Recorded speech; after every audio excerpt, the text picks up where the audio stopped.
everybody, and welcome to another edition of Miss Z TV. On yesterday's episode, we shared an adventure with my friends Squid and Octopus. Squid and Octopus, and they helped us learn all about the S sound.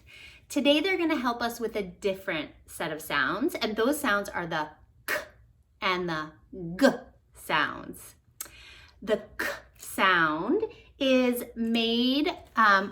written with the letters K or C in the English language, as in kite or cake.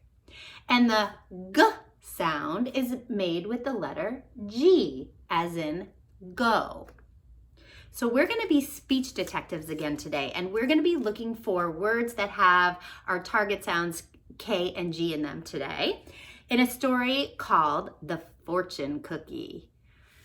I'm wondering who can make a smart guess about why I chose the fortune cookie for today's episode. If you said it's because the word cookie has the K sound in it, way to go, you nailed it. So let's jump right in to the fortune cookie, and stay tuned. At the end of this video, I'm going to be providing some tips and strategies for making the K and the G sound if those are some sounds that you have trouble with. So stick around and you can learn some strategies on how to make those sounds, and then you can watch the video again and practice using those sounds.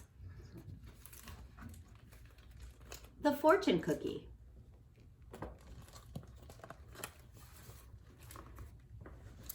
I have a fortune cookie, said Squid.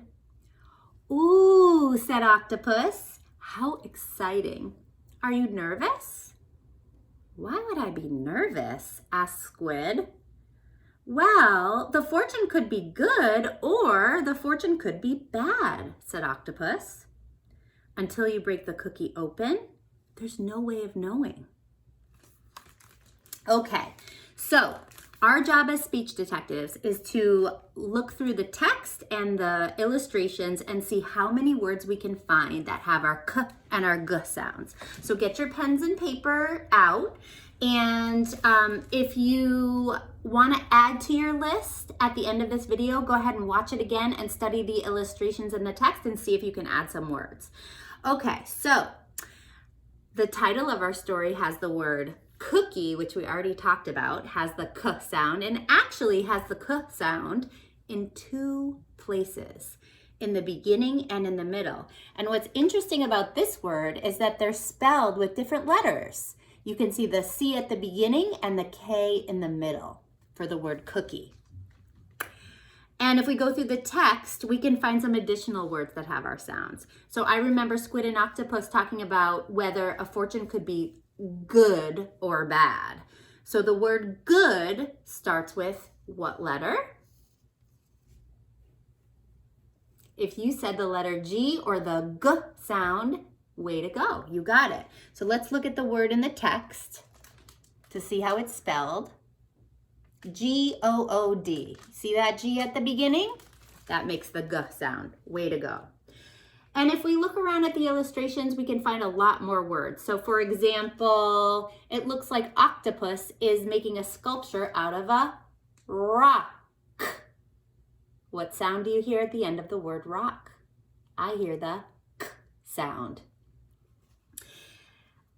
I see a lot of coral, which starts with the letter C. I see a crab, which also starts with the letter C. And I see Squid holding a fortune cookie, which we already know has our sound. So keep your list going. You are right, said Octopus. Look, I have goosebumps. What would a good fortune say? Asked Squid. It might say something like, among the lucky, you are the chosen one, said Octopus. I like that, said Squid. Let's take a closer look at this illustration. There are a ton of words with our sounds if we just look. So I see a shark. Where do you hear the k sound in that word, beginning, middle, or end? If you said at the end, beautiful job. Shark has a k at the end of the word. I see a cake. I see a crown on our friend octopus. I see a crab. And there's lots and lots of other words in this illustration that you can find and add to your list. You might come back and pause the video at this picture so that you can add to your list. Let's keep reading. What would a bad fortune say? Asked Squid. A bad fortune could say, you will have a close encounter of a serious kind. My goodness, did you just squirt ink on me? Sorry, said Squid. That fortune was really scary. Yeah, look at this crazy critter. The little fish down here are commenting. They're saying, maybe he just wants a hug. Do you see that word hug? Look closely. Do you see one of our target sounds in that word? I do. If you said it was the letter G and it was at the end of the word, way to go, you nailed it. Nice job. I see a cloud of ink. Ink has our sound at the end of the word. And even the word cloud has our sound at the beginning of the word. K's and G's are everywhere. You just have to look. And don't forget the third kind of fortune, said Octopus, the tricky fortune. Imagine one that said, everything is coming your way. It could be good or bad. The suspense is too much, said Octopus. Please open it for me, said Squid. But then it will become my fortune, said Octopus. Could we open it together?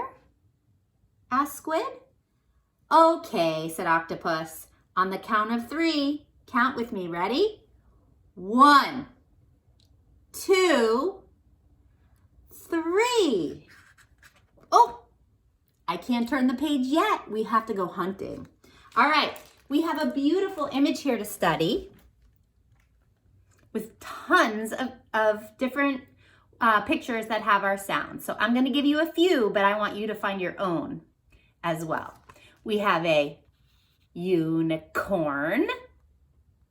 We have a cannon with a creature inside. We have a stinky skunk.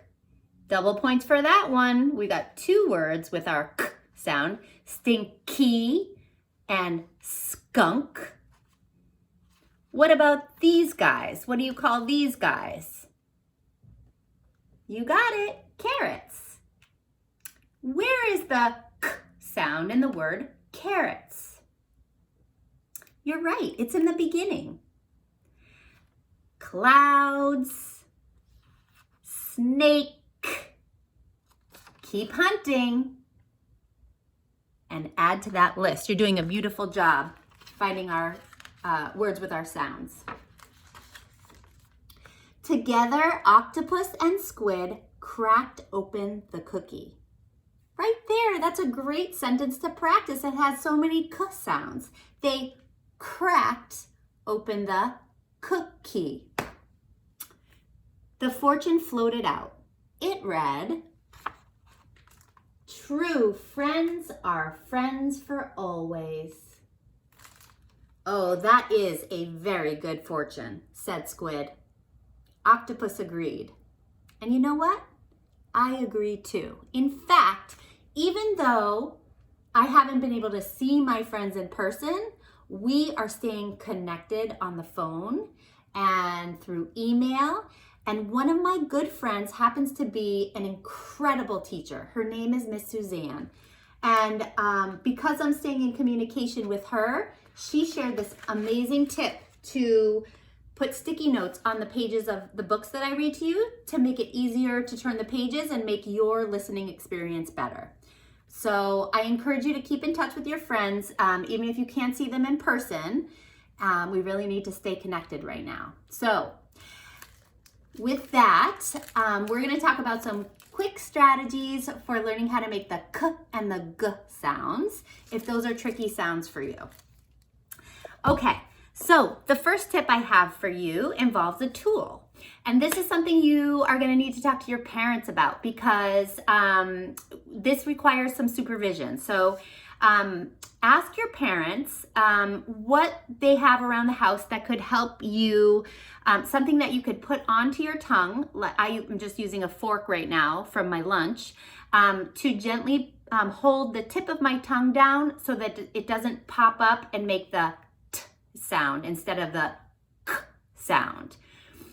So I'm going to demonstrate, and I want you to know it's going to sound a little funny because I have something in my mouth, but it's a great place to start getting the feel for how to make the k and the g sound, and you will not need to use it forever. So just use it for now to get the hang of it, and then you can start practicing without your tool.